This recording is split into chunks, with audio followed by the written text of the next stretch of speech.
Today, Lloyd, DTM, currently our District Education Coordinator, will be presenting a session entitled Running a Successful Online Contest. While Lloyd has competed in over 60 speech contests in his 18-year Toastmasters career, he says he's never been able to break past the district level. But he still holds alive the dream to one day stand on that international stage as a competitor. He did stand on that stage in Calgary in 2008, but as a convention volunteer.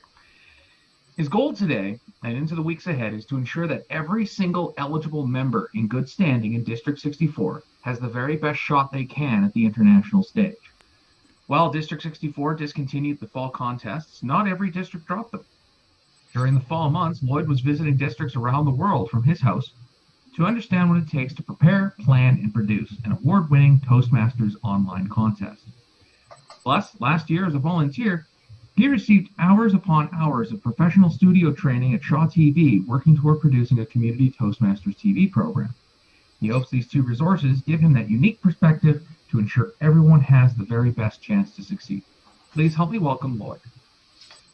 Good afternoon. I do have two helpers today. If you send any questions you have via private chat to Sherry Wood, could you turn on your video feed, Sherry? Okay, wait, Sherry. There, her camera's a little high, but that's okay. I need technical support on site as well, but due to the COVID guidelines, I had to stay within my bubble. So say hello to Lloyd number 2. Lloyd. Hi, everyone. I'm the active brains behind this outfit, but he's worth listening to as well. Okay, get out of here. On with a presentation. So maybe I'll remind everybody to mute their microphones because I want to make sure you get to enjoy this. I got the after lunch part of this, so I got to try and keep you awake. This session is actually a very brief overview on how to prepare for online contests. I don't cover all the technical details. Therefore, I've scheduled future workshop dates and will create more detailed support videos in the future. Don't write any of this down because it's available later. I've scheduled Zoom workshops for February 4th, 13th, 18th, 20th, 26th, and March 7th. That information, resources, and a copy of this actual presentation I'm doing today will be on my website, justholler.com, and I'll mention that later. I'll share that at the end. And then following my session, Deb Salveson, DTM, will be going through the judges' needs on this new platform. So I'm going to cover why and what. I'm going to talk about Toastmaster resources that are available, some technical logistics. I don't think I'm going to do contest support because that's off in the future, but I will mention what it covers. So the why and what. So what happened last year is that COVID hit us. And we had to adjust to this new online video platform. So Toastmasters came out with some mandates for this season. And I do want to mention one thing. I'm always focusing on the contestant as number one in these things because we want our contestants in District 64 to be on that stage like Mike Carr last year in 2020 was on the winning stage. So they've mandated that this 2021 contest season that we will have online contests for area, division, and district.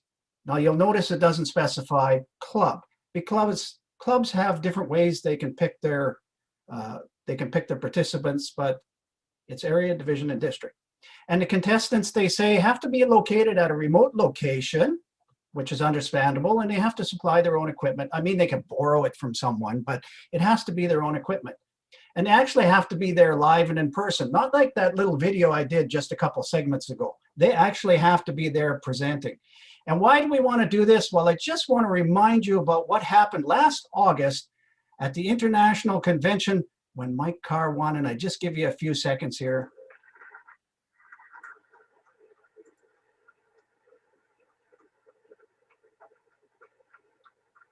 The librarian and Mrs. Montgomery, Mike Carr. I was spellbound as I watched the sheriff who had just been shot slide back open that heavy metal door, stagger forward a couple of steps, look deep into the camera and say, I before E except after C. Well, he had me in those first moments there. I was spellbound, but I want to talk about some Toastmasters contest resources. And I'm going to get Lloyd to help you out because I want to actually show you the website where this is located. Okay, Lloyd, well, the best way to do that is to go to the Toastmasters website. You tell him, Lloyd. Either Resources and Speech Contests or Leadership Central and Speech Contests. It'll take you to this same page. He does such a good job, that Lloyd. So this is the page it'll take you to. And it actually explains things about International Humorous Tall Tales Evaluation, all the contests that Toastmasters puts out there. The most important item here is the speech contest rulebook. And that can be found right there. You just download it as PDF. They also have speech contests, frequently asked questions. They have the World Championship of Public Speaking, and then they have some information on the quarterfinals. If you scroll down further on the page, you'll come to this page. This is even better resources than the other stuff. There's the contest rulebook changes. So you can actually key into what changed this year. Conducting quality speech contests, video recording guidelines. The one thing I want to talk about today is that best practices for online speech contests. They have other contest materials, tutorials, and I want to talk about that, how to appear your best online. Because if we're going to have a District 64 competitor on that world stage, we have to prepare just as best as we can. So that how to appear your best when delivering an online speech is actually an article that was in the Toastmaster magazine in April of 2020, last year. And it was when we first went into the pandemic. And I just call this just the beginning because one of the things I didn't like is I look at all these pictures, 3 of them have poor lighting, some of them have the wrong kind of a profile, but it's just the beginning and they explain a little bit more how to look good on the screen. The other one is called the best practices, and it's a 15-page magazine with 10 pages of content, I like to call it. I pay for my own color printing, but I printed it anyway. It's a really great resource. It tells you about the preparation and the technology uses, how to get prepared for your contest, what to do after the contest, and then it talks about special cases because table topics and the evaluation contests are a little bit different than just having a normal contest.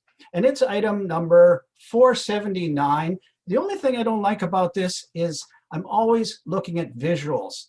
And one of the things that Toastmasters did was they showed you the wrong camera angle. If you are going to compete in this contest this year online, you make sure that camera is parallel to your eyes. You don't want to be looking down. Otherwise, that image there is going to show you the ceiling back over here. So you want that camera looking directly into your eyes. The other item that was mentioned there was to do with the regional contest, the region contest. And that's this guidelines here, and you can actually look at that as well. It tells you how to prepare for that and what to do. So I wanted to stop at this session, see if anybody had any questions. Does anyone have any questions? And they were supposed to be sending them to, do you have anything? Yes, I do, Lloyd. Do club contests have to be done the same way as area contests? No, they do not. As I mentioned earlier, clubs are able to choose their contestants in any way they see fit. If they do have a contest, they have to hold a Toastmasters type contest. And that's about what I got. I'm trying to get rid of that silly little line there, but we'll just pretend it's not there. I thought it was holding up the balloons. Yeah, we're all right now. Anyway, we'll move on. So I want to talk about some of the technical logistics behind running contests. So I'm going to talk about the platform itself, Zoom, that we're using today. I want to talk about contest roles and the process that they have on that. And I want to talk about some technical thoughts. And I mentioned I'm going to be doing workshops into the future. And I'd reached out to a few people to see if they would be interested in learning some of this stuff, because what we will need is we'll need some technical people to actually run these Zoom programs, sort of like I'm doing today. And so far I've heard from David Story, Jordy Hargraves, and Alex Sukharoff. So that's some people. And one thing I'll mention later on, if you really want to get involved in this, let me know. So I'm going to show you what the international room would be set up as. So you'll come into the Zoom room, sort of like today.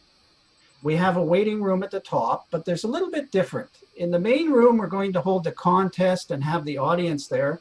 We ask the audience to be muted and the video off. The video off is because we're trying to look after that number one, the contestant, and we're trying to lower the bandwidth usage.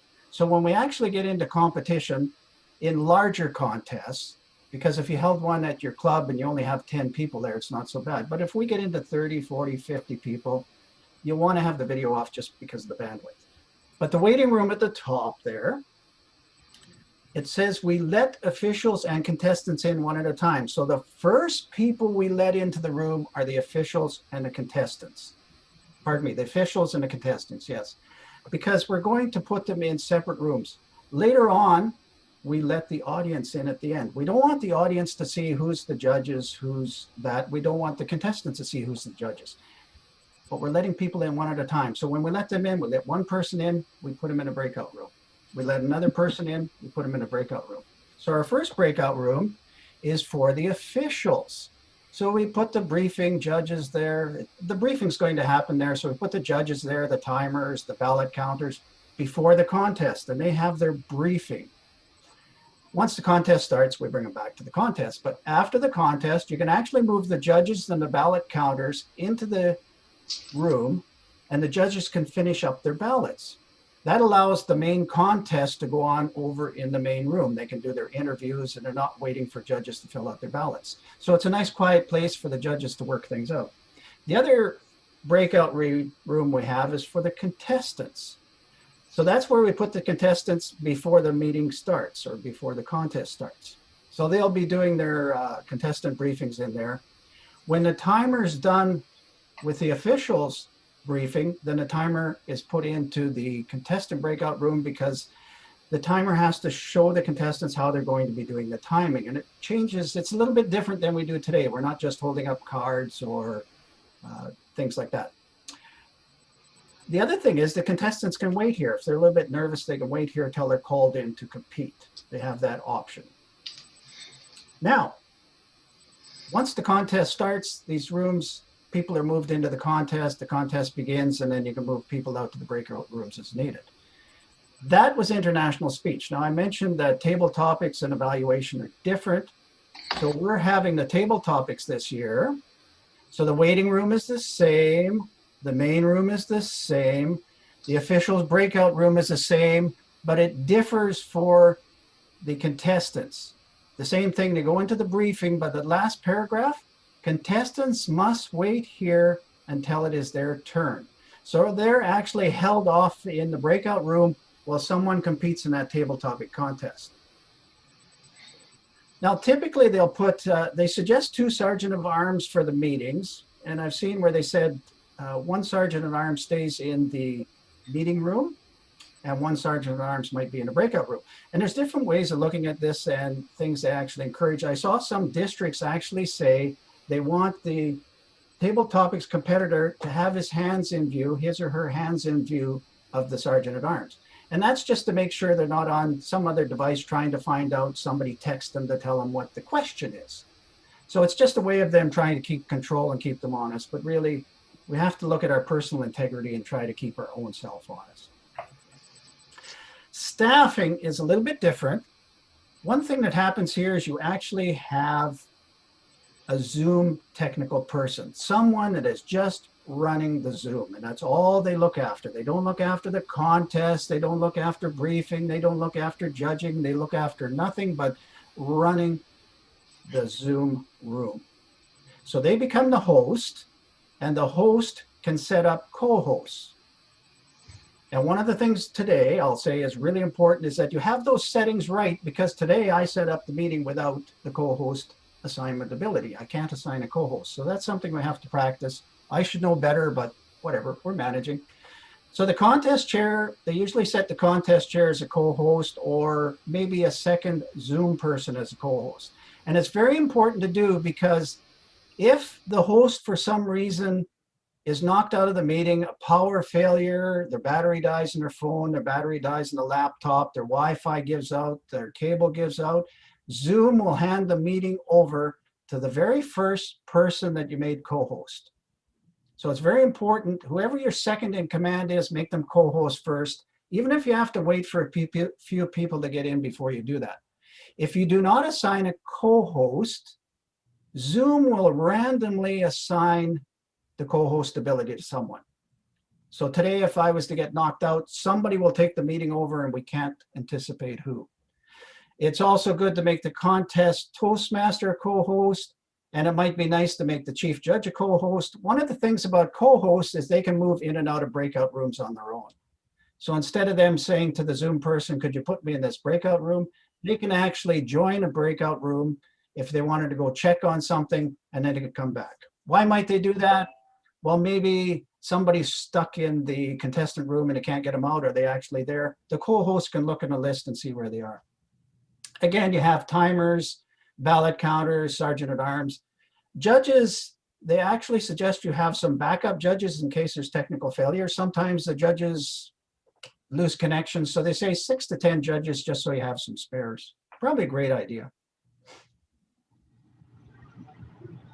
So that handles probably all these roles. There's also a different type of communication needs. And one of the things they're suggesting is that you might disable the Zoom chat function.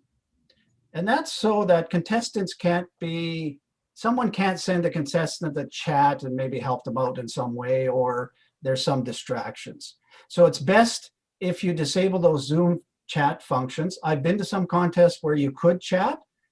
It added no value to the meeting. It was just somebody could say, hi, Lloyd, I haven't seen you in a long time, but you can get rid of that. There are needs to communicate a lot of information, though, during the contest. You have to get the finished ballot to the ballot counters. So you have to either take a picture of that, scan it. I always say just take a picture with your camera, text it to them, or email it to them, or send it on some other communication method. If there are protests, some of the officials has to be able to protest. They have to be able to communicate. Some of the contestants, if they're protesting, they have to be able to communicate. Judges, timers, officials have to have this communication stream going outside of Zoom. So today, while I was in the meeting here, I've been texting with other people. Robert's acting as my second in command, so I actually texted Robert earlier to let him know what was going on. So we just used the smartphone texting. But you can use a phone call, you can use texting, you can use WhatsApp, you can use Messenger, you can use email. The important thing is everybody knows what you're using. So if you need phone numbers, get the phone numbers, whatever it takes. But make sure you have that ability to communicate, and that the people you are selecting will have the ability to send these forms around if necessary. They've suggested some really good Zooming naming convention. I wouldn't say suggest. When I went to these different contests, I saw how different people were doing it. When I went and listened on some of the YouTube instruction videos, and some of these went on for 2 hours listening through that. You're muted. Anyway, I think I heard that enough. So it's good. People have to be anonymous. So I listed the people that have to be anonymous on the Zoom meeting that the contestants cannot see who they are. Judges. So you label yourself as Judge 1 or J1, Judge 2, Judge 3, Judge 4, Judge 5, whatever. Timers label themselves as Timer 1 and Timer 2. You have 2 timers. Ballot counters can label themselves as Ballot Counter 1, Ballot Counter 2, or BC1, BC2. The neat thing about this naming convention is it's alphabetical. So if you go to the breakout rooms to look where these people are, the judges are all together in the listing. So I really like that. So then the day I was there, you're going to see that you can put personal names here. You don't have to worry about the anonymity. So my personal name, they asked me, Lloyd, could you relabel yourself as AUD for audience? Because they wanted to know where the audience was when they're moving people around. And it is a good idea in case my name is Judd Stevenson, because I'd be mixed among those judges or something. So it's just a way to get me out. Not necessary. It's 100% not necessary to name the audience members. And really, that's something that if you're trying to train people how to rename themselves, you'll have 12 different conversations in about 25 seconds. And what's nice is that person that you put in charge of Zoom, the Zoom tech person and their assistant, they can just rename people. They just click on a person, rename them quietly, and they can be working in the background while the contest chair and a contest Toastmaster are going about their business. So they've labeled the tech people here, Tech 1, Tech 2, Tech 3, and they labeled the contest chair as CC, so you can find the contest chair. Chief Judge, CJ. So it's really easy to find those people instead of trying to remember their names, because what do I have here? Sabzaveria, I can't even pronounce it, Antoinette. So it is a way to group them together and it makes things run well. I've got the contestants, and this was nice and critical. They label the contestants with SP or whatever your naming convention you want to do for that session. But they did it SP where I was, that if you want to look for the speakers and you want to make sure they're moved somewhere or moved back, you want to take them into the briefing room, it's all set up. You just take the SPs, and if you're looking, is everybody here? I'm supposed to have 5 contestants in the international contest. And I look here, I got 1, 2, 3, 4, 5. They're all here.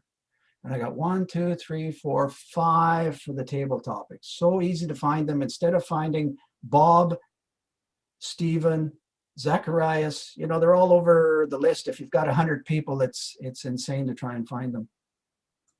So what a contest might look like is this. We have Emma Sample up there. She's the competitor. And we have the timer over here. And that's what you would see. The timer's on rest in the middle of their timing function here. So they've just got a black screen that says timer, because they're going to ask Emma, can you see the timer? And Emma's going to say, yes, I can see the timer. And that's the only people that are on the screen. I just took the place here just to show you, but that's what it would look like. And in actual reality, because you can turn some features off, I'll show you what it looks like next, but there's something else going on here, is that you do not see any personal profile pictures.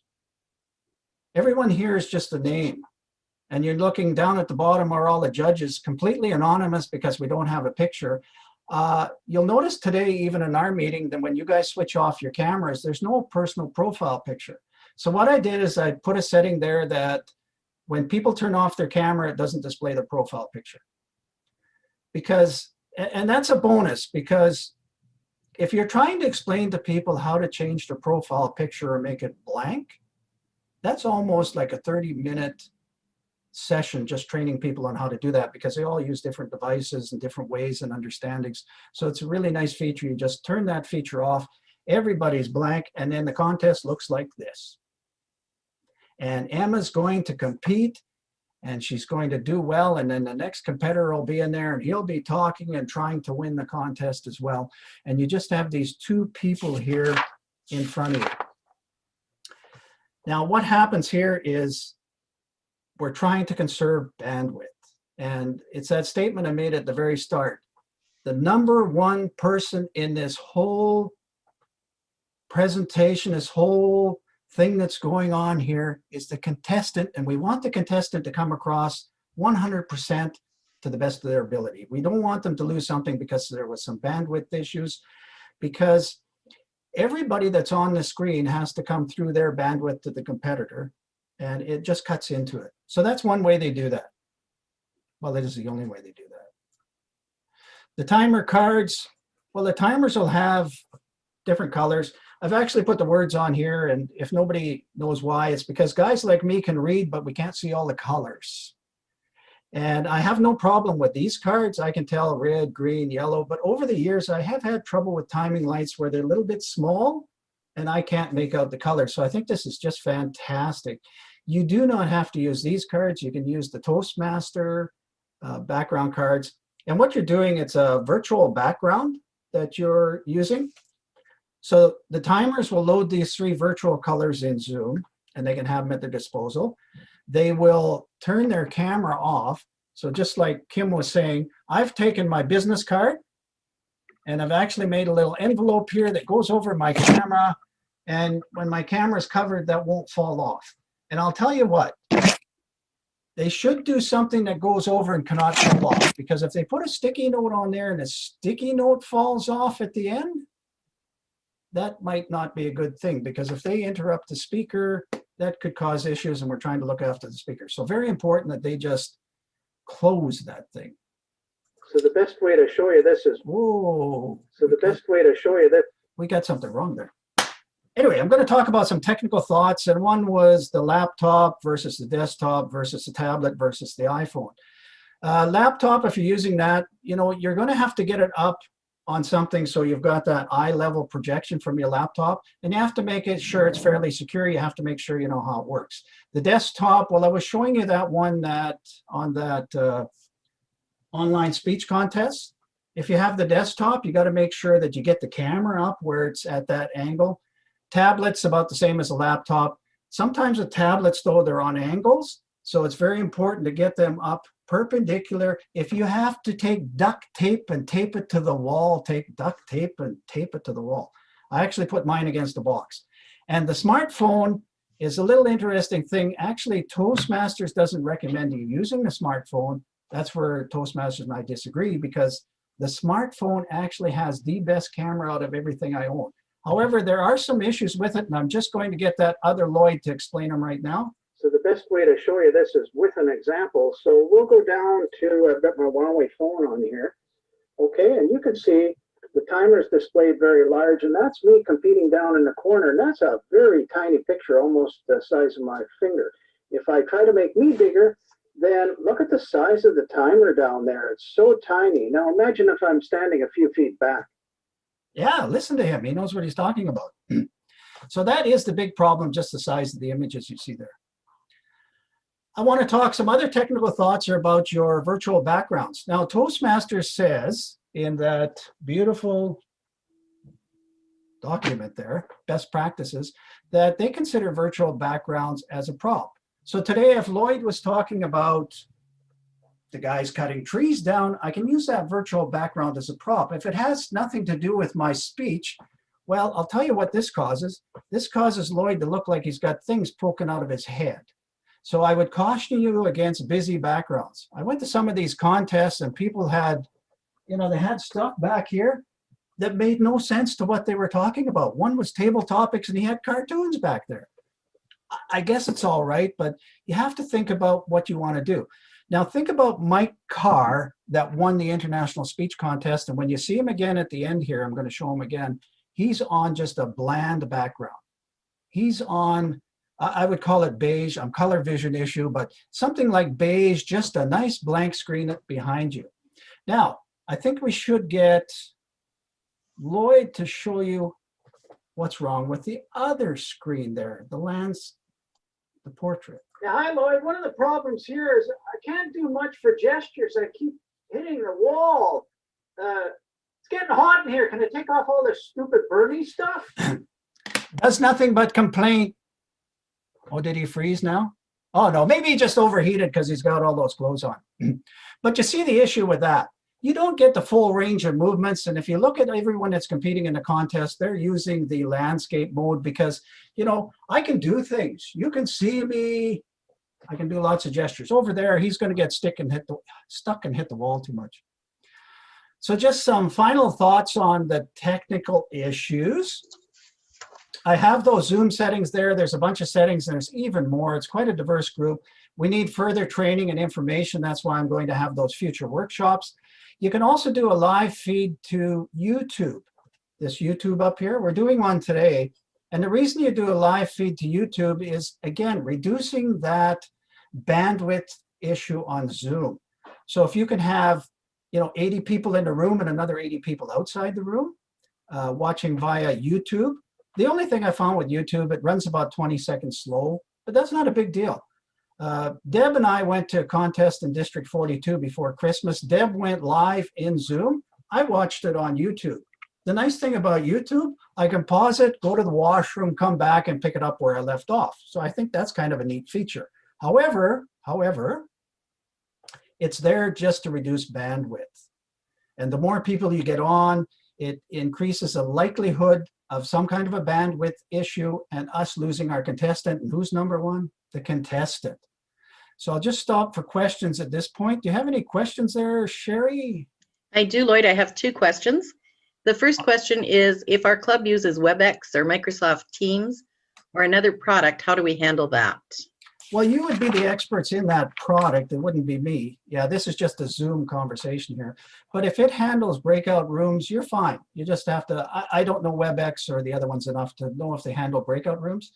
If they don't, what you might have to do in that case is just have the contestant come in as the meeting starts or as their turn starts. You tell them, okay, you know, you're doing a separate chat, get into the meeting, you know, because it's starting soon.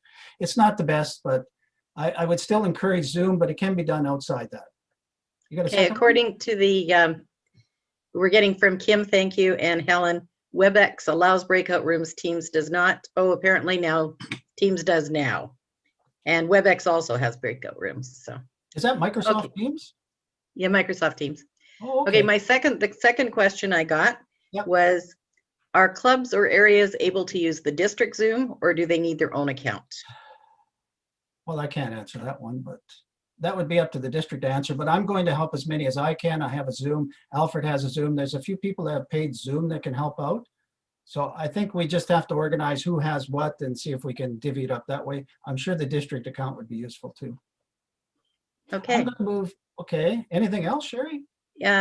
yes.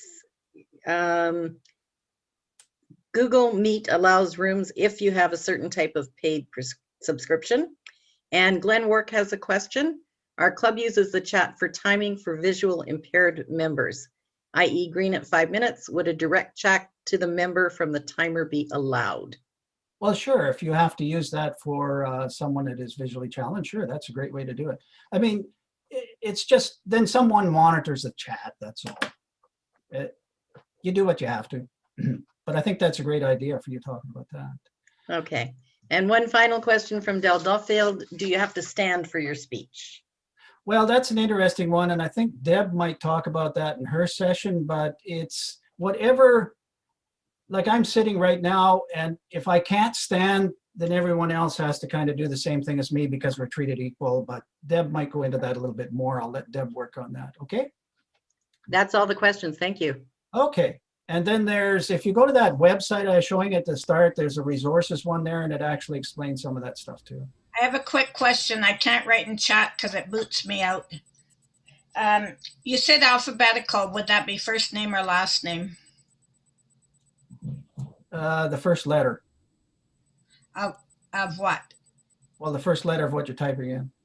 It's Okay. alphabetical by what you type in on the rename screen. So Okay. if I entered myself in as Hofer, comma, Michael, then I would be among the H's. But Okay, as thank I'm listed now, I'll be among the M's.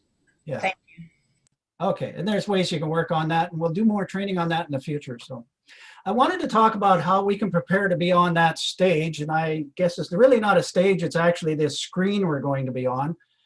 And last year was, one of the first years we did that. I do have a little checklist I wanted to talk about.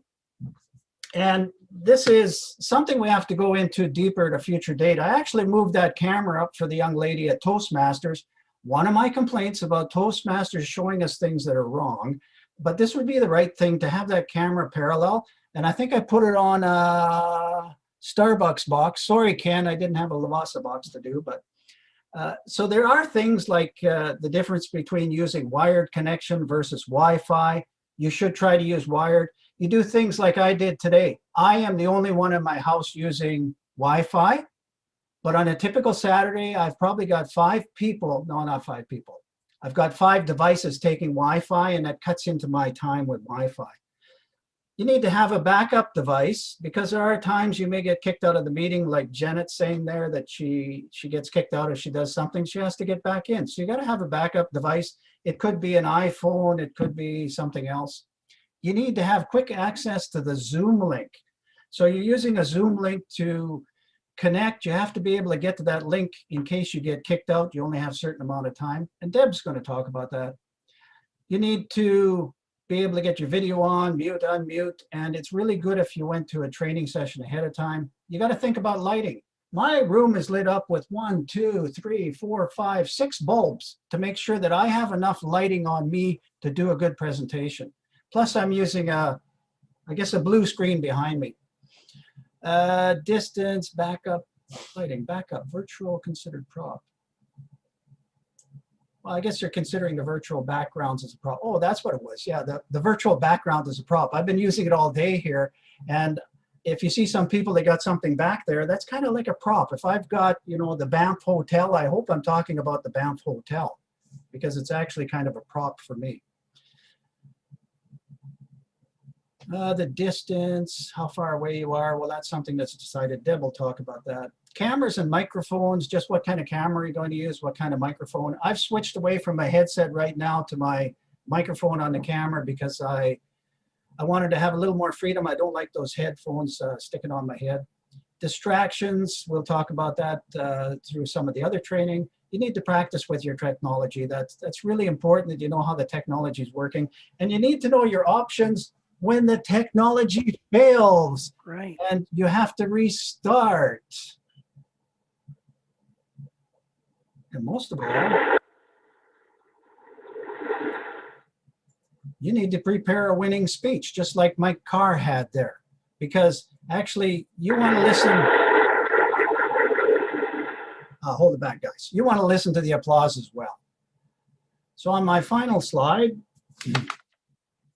well, it looks like our time is running out fast. Any thoughts, little Lloyd? You know, it's dark in my room here and it's really cold. Can I go now? Yeah, you can go first. Fist bump. Okay, get out of here. Are there any final questions for me, Sherry? Yes, My time runs out. Lloyd, what would your #1 recommendation be for running online contests? Oh, yeah, come to my training sessions coming up on. Actually, I've put a website together, justholler.com/contests. And what I put there is some information. There's the Toastmaster information, links to Toastmasters. A winner a couple years ago, I can't remember his name. He put out some videos. I've actually got links to those videos that can be helpful. And he goes through the whole process as well.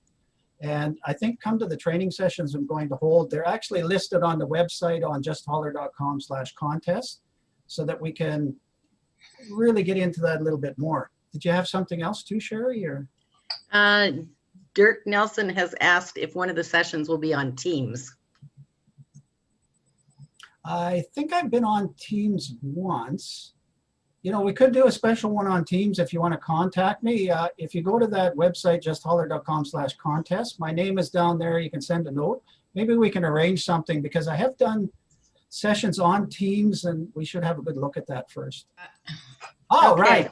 Well, it's been wonderful, guys. If you ever want to hear any more, I'm around and I'm going to have those training sessions. Just go to justholler.com/contest.